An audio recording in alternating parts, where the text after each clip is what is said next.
We're all set. 5:30 on July 16th. This is the regular meeting of the Albany County Land Bank Corporation Board of Directors. We have present Chair Charles Toohey,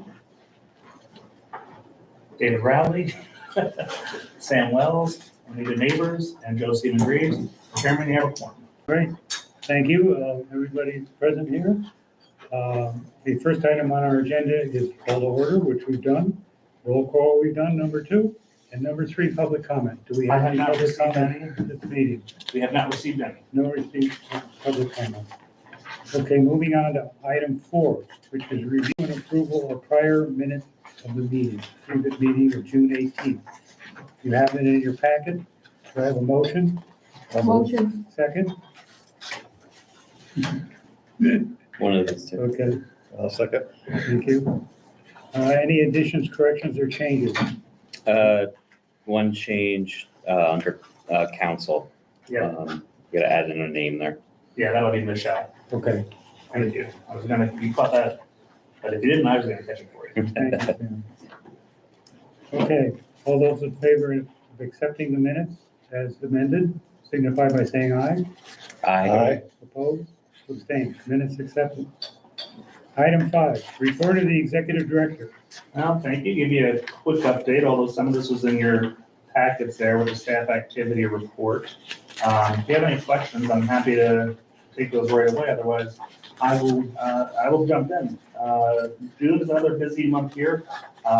Some of the things that we were involved in, you'll see throughout there. I do want to circle back on just a couple of things that had come up either in committee or board meeting. There's questions about the Livingston Avenue property that we had listed for sale. I did get a chance to meet with Paul Stewart at the Underground Railroad Education Center. They are diligently working on their interpretive center. So they're focused on that right now, but did have a good conversation with Paul about properties that we have over there. And if something comes up, to certainly give us a call and we would do the same. I did share with him other properties that were not currently for sale just during that discussion. So that went well. We had a good time with Sam's scholars from Hopkins, right? Johns Hopkins. Johns Hopkins. Yeah. So gave them an overview, and they're working in the South End with what the city's doing. Yep. So that's great. We're moving ahead on our workforce development program in the fall. I'm going to meet with Kate Manley on Wednesday. The name sounds familiar. She was the former president of the Rensselaer County Chamber. She took some time away with family and with her little ones and is getting back into the fray. And she's been doing some event planning using some of that chamber experience. So we're going to work with her. She reached out to a few people on what that might look like, and I think that will go over well. Moving through here, we had a great time. A number of us attended the Juneteenth celebration in Albany South End.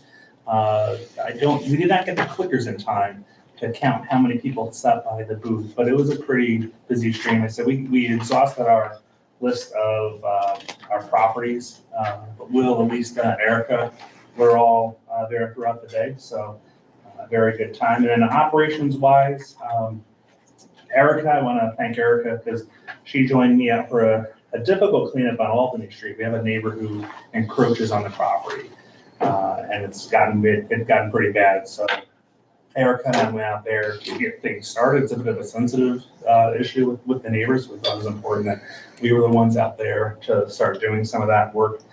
We've done some follow-up with some cease and desist notices to the neighbor who's encroaching on the property, because the next step is going to be having to remove additional items. And one of those is a deck that he's attached to the house that overhangs our property.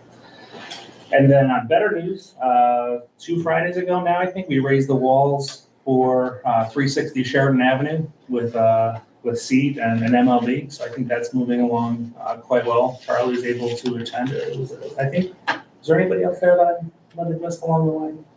No, so that was good. My apologies for that being on a Friday. That was not our call. That was a construction schedule call by MLB, who had to deliver the materials from the site there. And then some updates on what we're doing with the development clusters. 2 of the development clusters had some activity and some movement with the city's planning board. I believe the Henry Johnson cluster, and Will, correct me if I mix them up, that has the, got a negative declaration under seeker from the city planning board as lead agency. Conversely, in the South End, they've started the seeker process by declaring the city's planning board as lead agency down there, so that's moving ahead. And then today we had a productive call with Regan on the Ontario Street cluster. One of the challenges with that project has been 135 and 260, 135 Ontario and 260 Bradford. The Regans agreed to separate that off from the project so that we can pursue redevelopment of that with another developer. So that we have in mind, we're going to flush out more of those details and expect to bring that to you in August. But until we get everyone, put too much out there. Question, why does the city have a problem with the Henry Johnson proposal? I don't think they have a problem. They don't have a problem with it. Oh, okay. Yeah. It's just a normal environmental review. Seeker is some kind of pro forma environmental review. Yeah. They'll because of where it is, they'll do an assessment of, the resources in the neighborhood, environmental, historic, infrastructure, as a whole list of things that they'll take a look at. We do have an issue to resolve there with a prior brownfield cleanup, but that's moving ahead. And they've got some options out there to handle that. It's a municipal issue that home leasing is working through with the city, and they're making progress on that. A negative declaration is a good thing in this instance, right? That's right. So the negative declaration says that there is little to no adverse impact on the environment. So that allows them to move forward. Have we ever had a project that has a positive declaration? You think the process is long now, it gets longer then. So we try not to we try to anticipate those and resolve those in advance.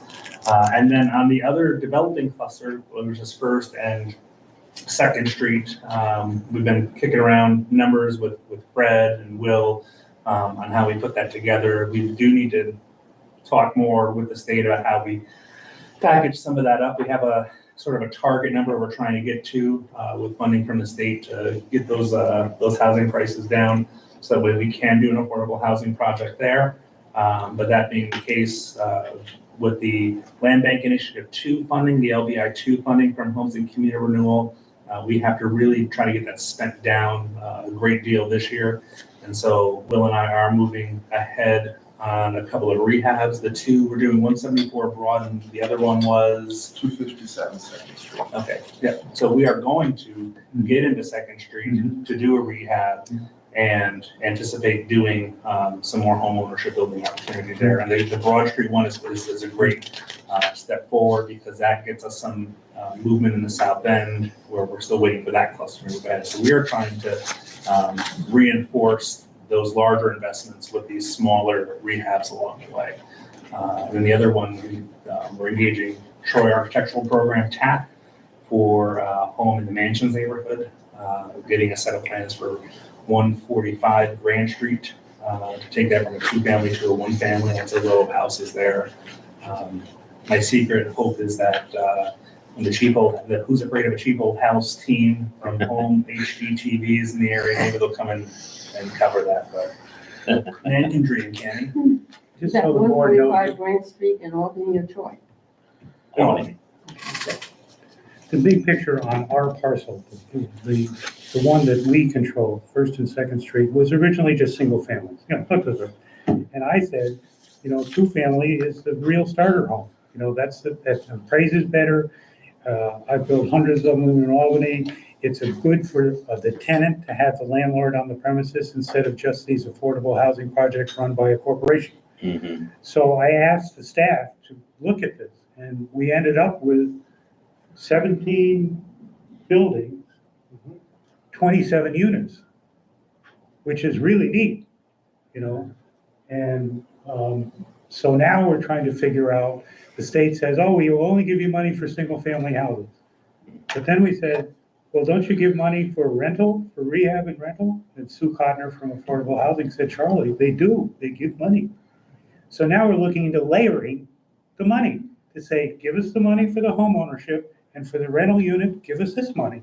And so the thing would come together very nicely, and the price point would be 150 to 200, and we'd be doing a bunch of two families, not just all single families. And so it's creative bureaucratic something. Yeah. And the sell to the city, to the state, is the total project number, unit number is bigger, right? It's 27 units, so that's big. And you want to get the money out the door, right? You know, and this is the way we think we can do this so that both departments can work together and get their money out the door, you know, and so that's sort of what we're trying to bend the bureaucracy to something that the neighborhood really should have. You know, the perfect starter home is the two-family. Just ask anybody. Right? Yeah. You know? So the key to all this stuff is just driving these costs down.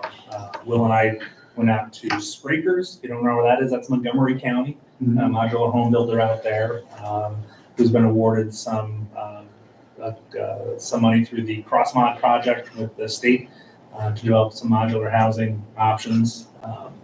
Challenge with those is there's overhead lines and some infrastructure in the city, but we're glad to see that because we do have a chance to do some affordable housing outside where we don't have some of those challenges. That might be a good fit. I think we're going to have to keep looking at what the Youth Bill is doing with MLB and building panels off-site and then having to bring it in sections and put it in. I think that's how we're going to have to drive costs down on that. It's pretty exciting that MLB has stepped in to help seat the Youth Bill. But by the way, they could also be doing 5 of our lots somewhere on their own. In other words, we're not limited in scale or scope, because once we get a sort of cookie cutter approach to the thing, we just say, okay, you contractor, here's 3 lots for you, here's 5 lots for you, here's the subsidy package, here's the financing package. Affordable Housing Partnership has the homeowners that are ready to go, you know, and you sort of develop an assembly line, you know, which I think is doable. Yeah. Listen, we're taking that same mindset that housing developers use outside of cities, and we're just modifying it for our purposes here. We have just as many lots as a developer outside the city does in a subdivision. We just have them in different places. So Wash, rinse, and repeat, right? yeah. Oh, look at this. You know, for those of you if you didn't know what the committee meeting was like on my end, this is what it looked like last week.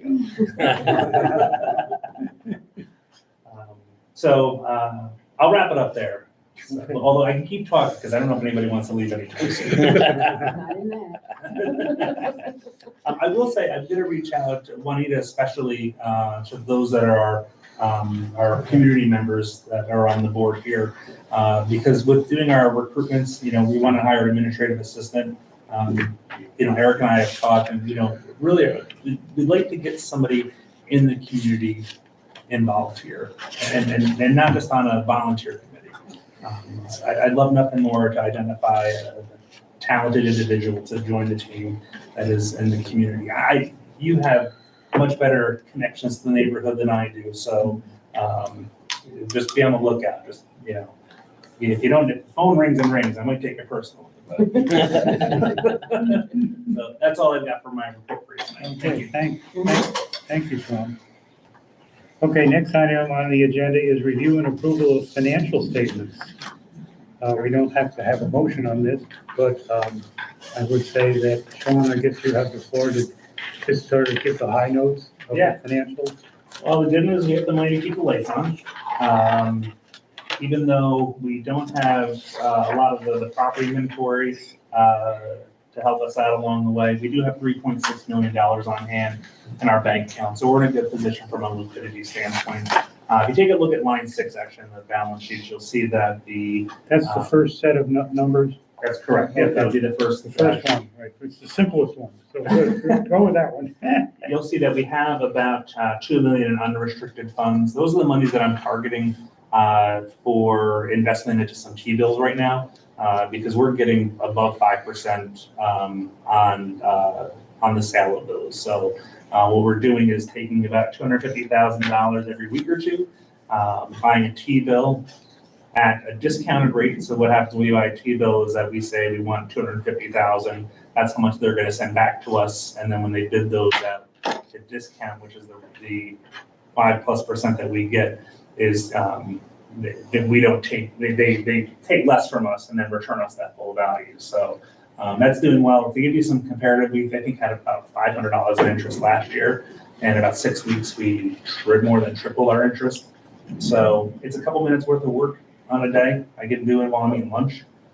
Something to think about on that front is an investment policy. Mhm. If you do have one, we can look at it and make sure that we're in line with that policy. And if you don't have one, we should put one together. Yeah. So that we are also in line with that policy. Yeah. We have the policy, Okay. and because it's a U.S. government instrument, we're able to make use of that. So, Okay. yeah, Okay. so we're in good shape there. Good. I know there were some other vehicles that the bank had mentioned, but they weren't really, quite honestly, as attractive because of what we need to do in terms of collateralization and minimizing risks. So, listen, if the government goes belly up, I think we got bigger issues on that. So, so I'm happy to keep going through that. The bottom line is that we've got money and we're trying to find other ways to grow revenue.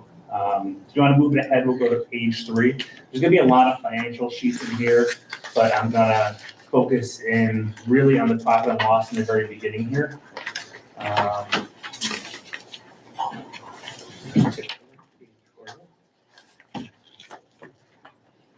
Welcome, Mark. Let it be noted that Mark Bob Temple has arrived for the minutes. Relatively dry compared, considering how wet it is out there. Here. So on page 3, I'm going to go through our profit and loss. I'm going to do budget versus actuals. There's going to be some other sheets in there with some detail about month to month or versus prior year, but the most important thing is where we expected it to be and where we actually are. So lines 3, 4, and 5, you'll see that we still have grant revenue coming in through the rest of the year. We're going to make good use of that. And I mentioned earlier my executive director report is that has been moving forward to plan for a full utilization of that LBI2 grant line in there. So we're stepping on the gas a little bit to make up a little bit of time from January to April, but I think we're heading in the right direction. We talked to the state, Homestead Community Renewal. They've been on board with some of the modifications we're making to spend that money down. Jumping down to line 9, you'll see that we continue to have a slump in the sales income, and that's tied to inventory. So that's just sort of where we are. We did take a look at the foreclosure list, in anticipation of what's coming, and it's a lot of properties in our existing core neighborhoods, South Bend, Arbor Hill. It's a great deal of where it is. But some of that obviously still hinges on how the county is going to process those through. Lines 24 through 53, those are connected to the properties we hold and maintain. A lot of that's connected to our grant work. So we'll see more activity in these lines as we keep going through with the Land Bank Initiative 2, the LBI2 money. The demolitions have started. Will, how many have we started on? So the second one just came down today. Okay. But everyone else has, for the most part, has permits in, and it's just Yeah. waiting for. So how many are in the pipeline? 8. 8. Okay. So do 8 demolitions. One that came down today, where is it located? Which one was it? 407 First Street, 403 First Street. And last week actually had some good news. I know last week we talked about the emergency demolition on 4th Ave. It does appear that we can have the state, we can use our state monies to recover that. Because I say my keen reading of the the State Environmental Quality Review Act, which doesn't tie us to those issues of health and safety, to taking something down and having to go through a full environmental review. Those are emergency situations. So, but we're not going to try to rely on that moving forward, nor does the state want us to do that. So. We'll start at line 69. I'll just highlight the expenditures. We're about halfway through, we're more than halfway through the year. I'm not seeing any concerns there, but please take note of those along the way. My general summary on the financial statements, if I have any concerns with profit and loss, it's directly related to inventory and sales. That's where it's at. we do have some budget numbers that anticipated some activity, and hopefully we can make some, controls and changes along the way. But we're doing a great job internally, just keeping the expenses under control, looking for other opportunities to leverage bits and pieces where we can, thinking creatively about where our state, our public funding can be put into play, so that way we are not relying on the money that we have set aside to allow us to continue our mission or to even make some strategic investments in places. The last page of the financial reports, just again, those are a summary of transactions that occurred since the last meeting that were adjustments to the statements last month. So what happens is that we pay a bill in June, it relates to expenses back in May. We go back and we record those expenses back to May with journal entries. So just for timing. But because we always present these to you, we want you to be aware of any changes that happen to the prior month's financials. So any questions on those? No questions. All right. Oh, actually, I do have one question. The pending list of foreclosures, right? Those are expected. It's expected, if I remember correctly, for the county to act on those this fall, right? Whether it's likely through an auction or direct to the land, or however they Right. process those, but those will likely finish going through the foreclosure in the fall where they'll be acted upon. in some Right. way. Okay. Yeah, those are the, and those are the ones that are posted to the website that have gone, are past that 4-year mark.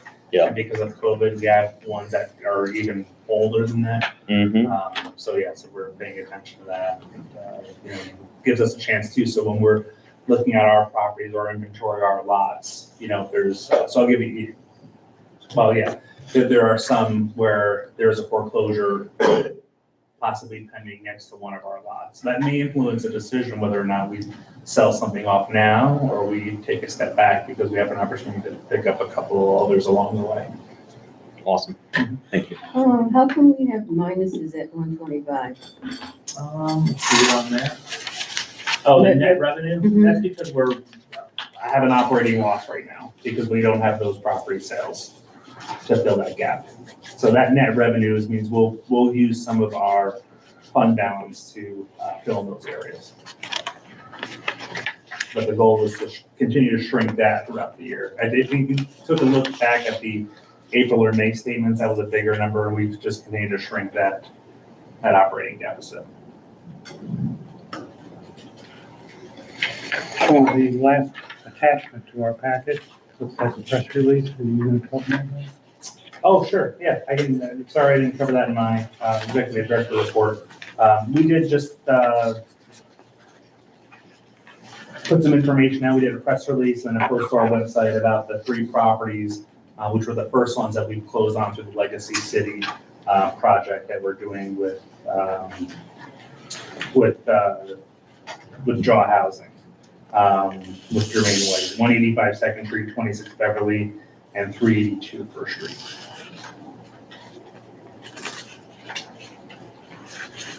And so what is this release about?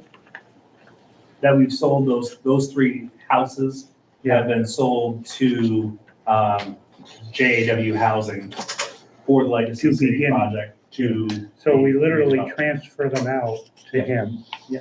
And then he uses the money to fix up the houses, to do what? Does he own them or does he sell them or? He's going to, the plan is to sell those right well back into. Yep, so the Legacy Cities grant requires him to sell them to a qualified first-time home buyer. Okay. And do we offer any support in him selling them? I mean, how is he gonna find buyers? He's just a contractor. So he has an MOU with Affordable Housing Partnership, Okay. and we also did offer, Oh, good. Well, that's the way, yeah. Yep. Yeah, so everybody understands that because Jermaine is a contractor. And contractors don't necessarily know how to sell houses. And so you don't want to end up with a house that's all done and no buyers, so we want to have, once again, the pieces of the puzzle all in place when we pull the trigger and actually do this, so that there's no lag. Great, thank you. Okay, thank you. Let's see, we did the financials. Now, item 7 is report of committees. The first one is acquisition and disposition. We have a resolution for the sale of real property. Do I have a motion? Motion, Second? Thank you. Presentation? Can I change this over? Yeah. Okay. Oh, you-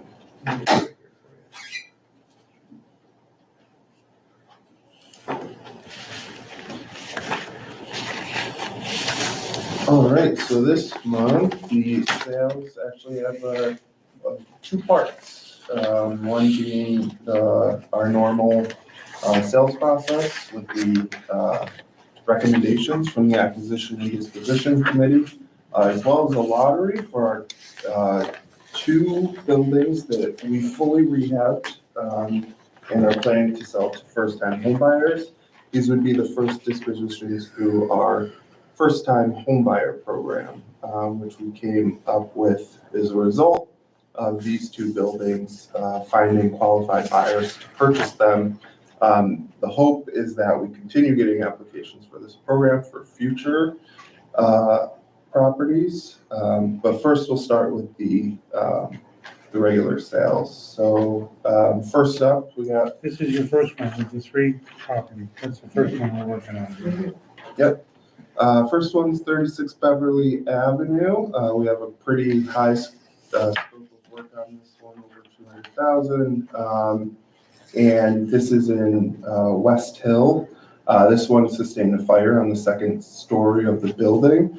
Applicant 3437 came to us and is looking to rehab the property and owner occupy, someone in the family to owner occupy this property.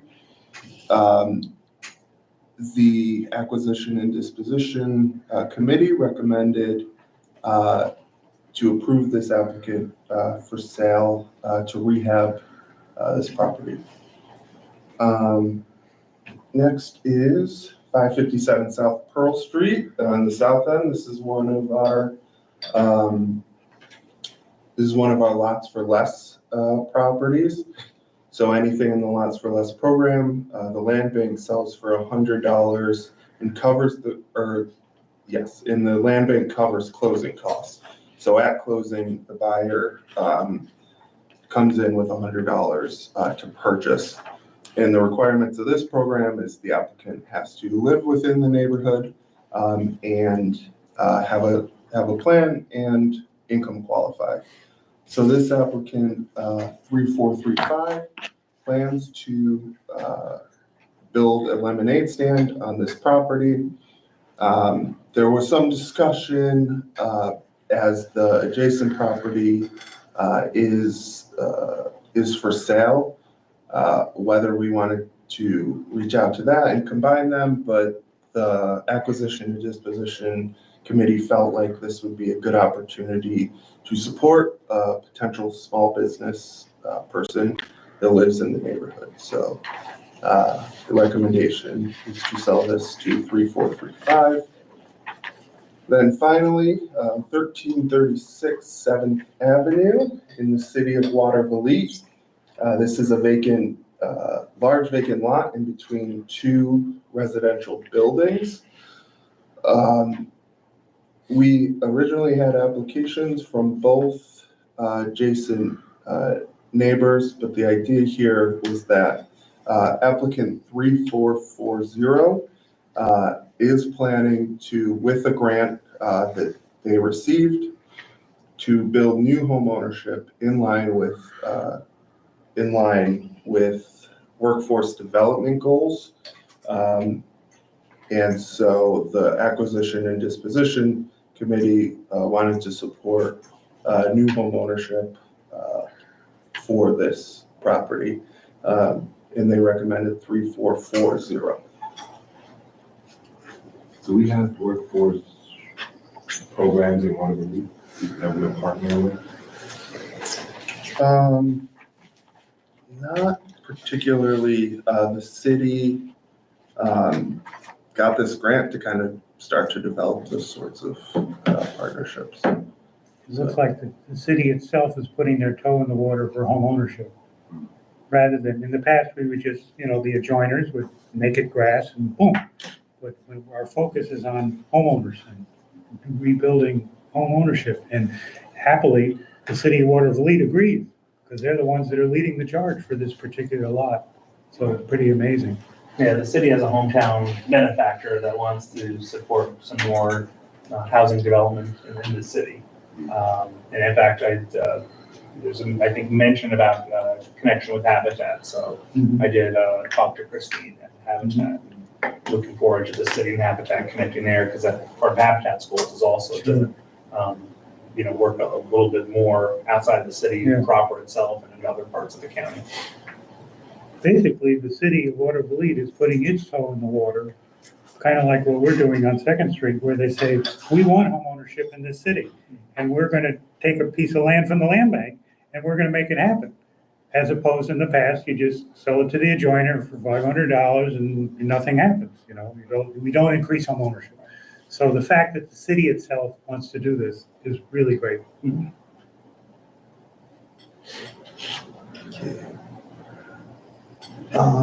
So that's it for those three sales. Is this a separate resolution? We should vote on this before we move on to the Yeah, I think we lottery, need right? we have a vote on this disposition. So all those in favor of these three dispositions that the committee recommended, signify by saying aye. Aye. Opposed, abstained. Resolution passed. Okay, next presentation of property. All right. so We have the a next- motion first? A motion first? Are we doing a resolution, or I thought we were doing a lottery or something? Lottery. We're doing a lottery, but you'll have to. So we are disposing of it, so we need a resolution to make a disposition. Okay. Yeah. So, do I have, If you're okay with it, we'll use the same form of this resolution. We should just articulate Yeah. here what the language is going to say. Okay. If it's technically added to that or in addition, or maybe a separate one, that doesn't necessarily make a difference, so long as we're articulating here Okay. what we're approving. well, so we do a separate motion? Since we already voted on Let's the do first. that, since that one's already Yeah. been voted Yeah, on. So and- let's do it just in Just- case, because just it's as a well. little different animal, this particular disposition. It's not Okay. quite the same. So, do I have a I'll motion? make a motion. A second, Second. okay, presentation. All right, so this is our first time home buyer lottery for 48 and 52nd Avenue, both in the city of Albany, in the south end. Just to show the board, here are some photos of the properties. 48 Second Avenue is a two-family property. The upstairs apartment is 1 bedroom, 1 bath. The downstairs apartment is also one bedroom, 1 bath. Full basement, fully electric building, rehab through the community development block grant with Albany County. So this is the exterior of the building. Here are some photos of the interior. Maybe should have put some befores, but the afters are beautiful washer dryer in each unit. So the basement is also a separate? First floor is gonna be a unit, second floor is a unit, and then there is a basement that'll be a shared, it's not a separate unit, but Yeah, not good. Full basement, is it a full basement? Full bed space, but not a crawl space. yeah, full basement, yep. Yes, and then 52nd Avenue, this is another 2-unit building. So this is the first unit. It's actually gonna be the front of the building. This is a 3-bedroom, 2-bath owner unit, which is the first and second floor. And there's actually a separate entrance to a studio unit in the back to create that separation between the units. So The sales price for 48 is gonna be 150,000. The sales price for 50 is sales price for 48 Second Avenue is gonna be 150,000. Sales price for 50 Second Avenue is gonna be 200,000. So, there are no offer prices for this one. This is gonna be, whoever's chosen, met the requirements of the proposed, sales price, and have submitted all their, information through the first-time homebuyer program.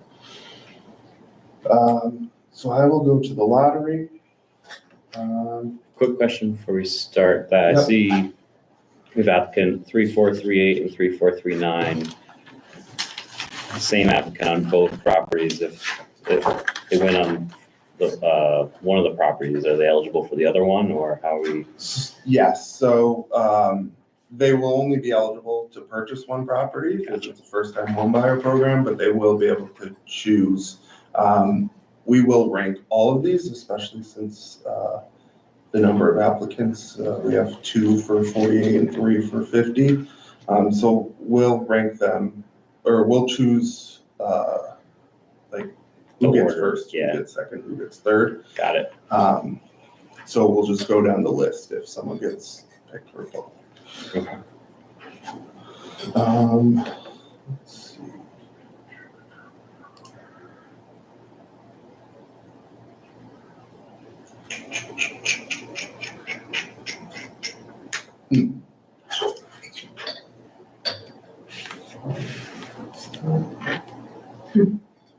There we go. Okay. So we're gonna use a random name generator. So we'll start with 48, the 2 applicants. So for this one, we're gonna pick, one name. The name not picked will be the second, Be the backup buyer. Yep, backup buyer. Got it.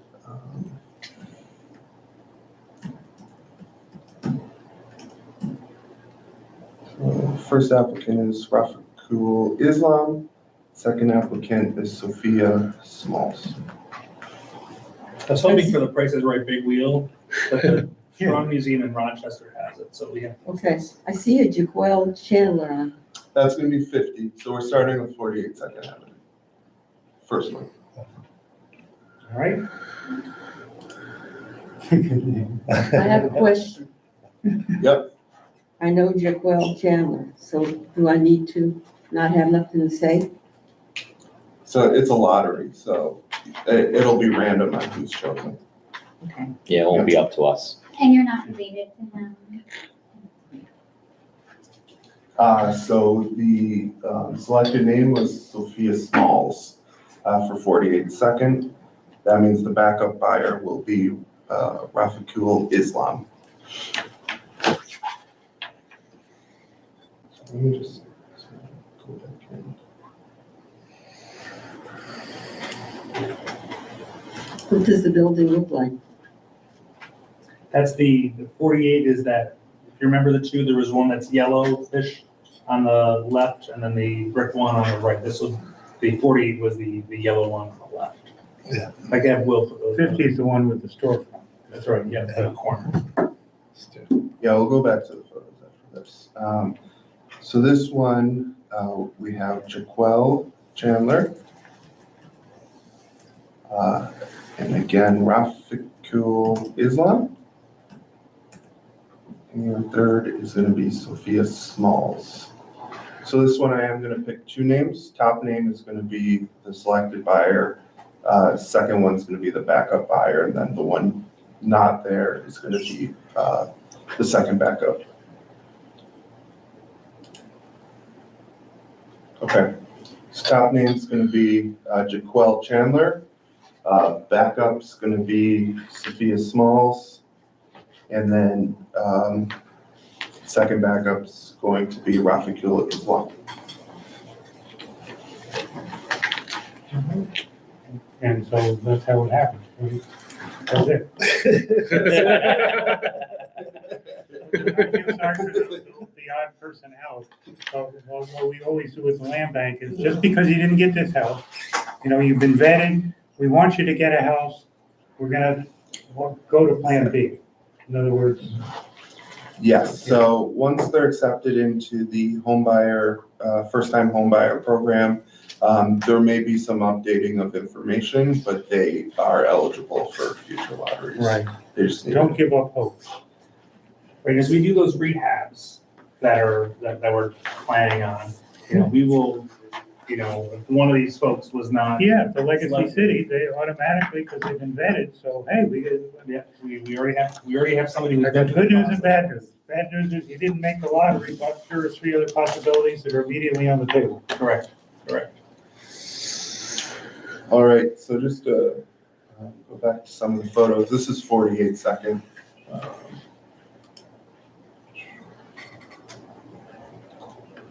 So first floor is gonna be its own apartment, second floor is gonna be a separate apartment. Second floor is a little bit larger, so not required, but could most likely will be the owner unit. That has the reading nook, right, in Yep. the window? That's really the That's pretty only extra. Does it have a deck in the back? It does have a deck in Yeah, the back. so both houses have decks. Yep. And the apartment on the other one is a walkout basement from the side, or? Loft, I thought. Second floor Second studio. floor. Oh, okay. That deck is very large as well, Oh, so. okay. Great. Almost like additional space. So yeah, I mean, you can see, so this bottom left picture is actually that little nook. Oh, yeah. It's like a small little room, and then that in the front is the bay window that you can see in the front. And then It looks terrific. Yeah. Both of them. yep, and, So great, we're doing 2 next week, one next to each other. yep, What's so. the thing about the thing across the street? This is what they look like in the inside? The schoolhouse? Talking about the Not the school, schoolhouse. but there was another property that we couldn't do because we didn't have enough money. 45 seconds. So what happens to that building? We're still figuring it out. We We just, still own it. we got yes, we still We own still it. own it. Okay, this is kitty corner across the street. The current plan is to go through the process to demo it. But there is one of the requirements that SHPO gave us in order to get that approval, is put it back out on the market for a month, so Okay. we're doing that. So as part of that environmental review process, because of the historic nature of the neighborhood. Yeah. The state said, okay, try one more time, and Yeah, then if you still don't okay. have anybody. Full And we can go ahead transparency. and- Yeah. Okay, so just to get everything in line for 48 Second Avenue, the approved buyer from the lottery will be Sophia Smalls, backup buyer Rafiqul Islam. For 52nd Avenue, chosen buyer is Jaquel Chandler, backup is Sophia Smalls, and second backup is Rafiqul Islam. Okay. So all those in favor of this disposition signify by saying aye. Aye. Opposed? Abstained? Disposition approved. Wow. Okay. Let's see. The last 2 committees that met this month, I don't know if they had any reports. Yeah, finance we done, and governance, we don't have anything, right? Yeah, we're just gonna look at the The committees. committees, yeah, we're just gonna take a look at the committees and all that stuff. And I'll prepare a memo to the governance committee Okay. about our committees. Right. We did not form another committee to look at the committees.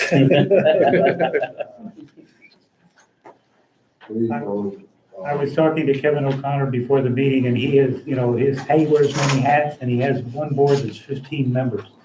And he says it's absolutely impossible for attendance, participation, people don't talk, one person dominates, getting quorums, the whole thing. I said, well, we have 9 people, and all we need is 5, and we work very fast. And he said, you're lucky.